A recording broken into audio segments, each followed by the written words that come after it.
The courtroom was unusually quiet that morning, the kind of quiet that presses down on everyone, heavy and almost suffocating. Judge Caprio sat behind his bench, the polished wood reflecting the pale light streaming in through tall windows. His hands rested lightly on the surface, fingers interlaced, eyes scanning the small crowd of attendees with a practiced calm that belied the exhaustion simmering underneath. It had been a long week of hearings, each case more grueling than the last, and the weight of the city's struggle seemed to press down on him. Each plea, each tear, each desperate voice reminded him of the fragility of human life and the immense responsibility of his position. The defendant for the morning, a middle-aged woman whose clothes hung loosely from her thin frame, stood nervously in the box. Her eyes were red-rimmed and glassy, her hands trembling as she clutched a crumpled piece of paper that looked like it had been handled far too many times. She had been caught in a minor theft, a petty crime driven by desperation. Caprio's gaze softened slightly as he studied her, noting the way her shoulders hunched and the way her lips quivered when she tried to speak. He knew the law was clear, but he also knew that the law was not only about punishment, it was about fairness, understanding, and, when possible, mercy. As he began reading through the charges, outlining the potential consequences, her voice broke. "Your Honor. I don't know how I'll get by." The words fell into the courtroom with a raw vulnerability that made the usual formalities feel hollow. The room seemed to hold its breath. Even the stenographer paused momentarily, pen hovering over the paper, sensing the tension in the air. Caprio leaned forward slightly, weighing his next words carefully. He always aimed to uphold the law with diligence, but he also prided himself on understanding the human stories behind each case, the invisible battles that brought someone to that box. Suddenly, movement at the back of the courtroom caught his attention. A man in the simple black robes of a priest was slowly making his way toward the bench. It was Father Anthony, known in the community for his tireless charitable work, his unwavering support for the downtrodden, and the quiet authority that seemed to follow him wherever he went. In his hands, he carried a small, plain envelope, held with careful reverence, as though it contained something sacred. There was no pomp, no grand announcement, just the quiet, steady approach of a man who understood the significance of the moment he was about to create. "Your Honor," Father Anthony said, his voice calm but carrying a subtle weight that made everyone in the courtroom straighten in attention, "I apologize for the interruption, but I believe this is necessary." He extended the envelope toward Caprio, and the judge's brow arched in mild surprise. He glanced briefly at the clerk, who shrugged with a mixture of curiosity and caution. The courtroom seemed to hold its collective breath. Caprio reached for the envelope cautiously, as though handling it too roughly might undo the significance of the gesture. He opened it slowly, expecting perhaps a written note of explanation or a petition on behalf of the defendant. Instead, he found neatly stacked bills, exactly $1,000, and a short note, penned in Father Anthony's precise handwriting, "For justice tempered with mercy." The judge's eyes widened slightly, a flicker of disbelief crossing his usually composed face. His lips parted, then closed, then parted again, as if searching for words that were both sufficient and appropriate. This was more than a simple gift, it was a symbol of faith in his judgment, a quiet recognition that the work he did carried not only responsibility but the potential for grace. He felt the lump in his throat rise, a sensation he rarely experienced in public. Caprio had spent decades maintaining composure, but in that instant, he felt a profound mix of gratitude, humility, and surprise. The woman in the defendant's box stared, bewildered and almost ashamed, tears welling in her eyes. She had not expected such an act, not from a priest, not from anyone. The tension in the room softened, like a heavy curtain being drawn aside, revealing a flicker of hope beneath the oppressive weight of anxiety and fear.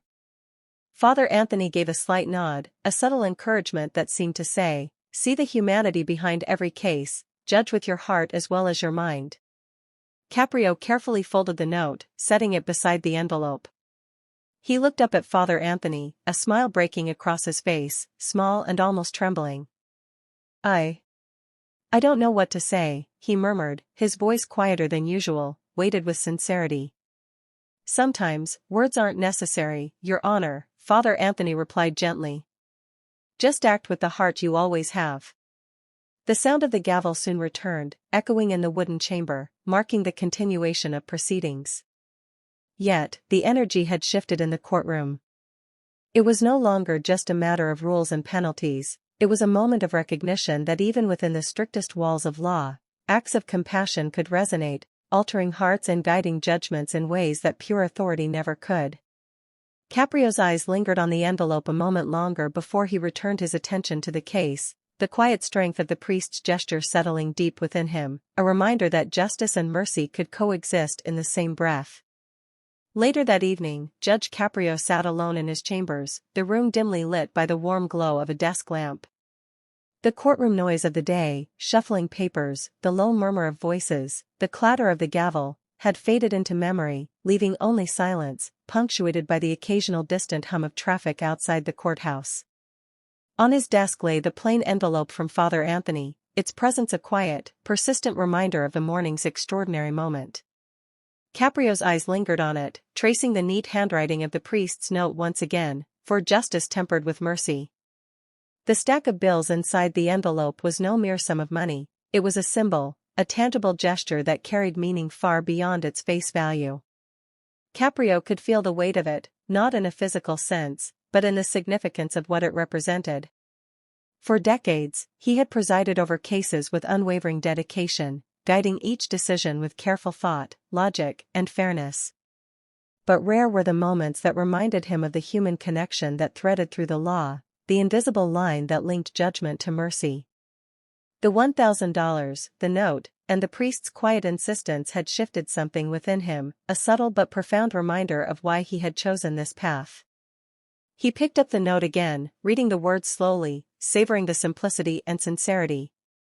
Justice tempered with mercy. They echoed in his mind, resonating with a truth he often felt but rarely articulated.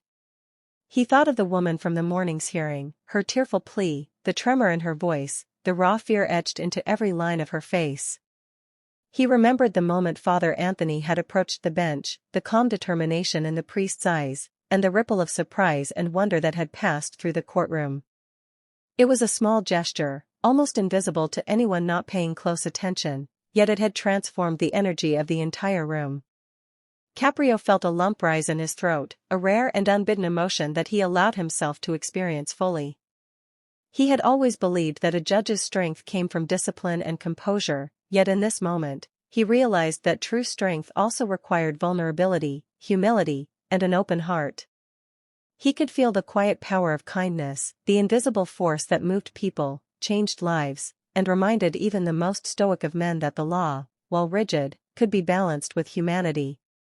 As he reflected, his phone buzzed softly against the desk. It was a message from Father Anthony. "Thank you for being a beacon of fairness today. The world needs more judges like you." Caprio's lips curved into a small smile, tears threatening to spill over again.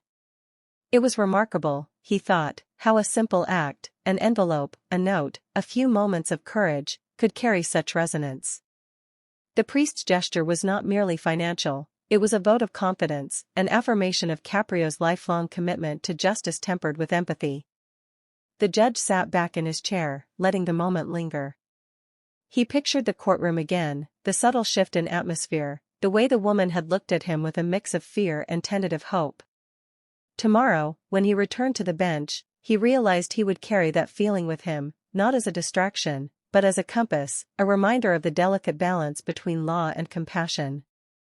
Every case, no matter how small or seemingly trivial, could hold profound consequences, and it was his responsibility to navigate them with both clarity and humanity. The next morning, the courthouse was bustling with activity as usual, yet Caprio felt a subtle difference within himself. He presided over hearings with the same authority, the same adherence to procedure, but there was a quiet gentleness now in his tone, a patience that seemed to extend a little further, a gaze that lingered a little longer. Lawyers noticed it, defendants sensed it, even the clerks felt it, a subtle but unmistakable energy radiating from the judge who had been reminded, in the most human of ways, of the purpose behind his role. When the woman from yesterday appeared again, Caprio leaned slightly forward, his expression soft but firm. "We will find a way forward," he said quietly, and though it was not a declaration of leniency, It carried the weight of understanding, of empathy, of hope.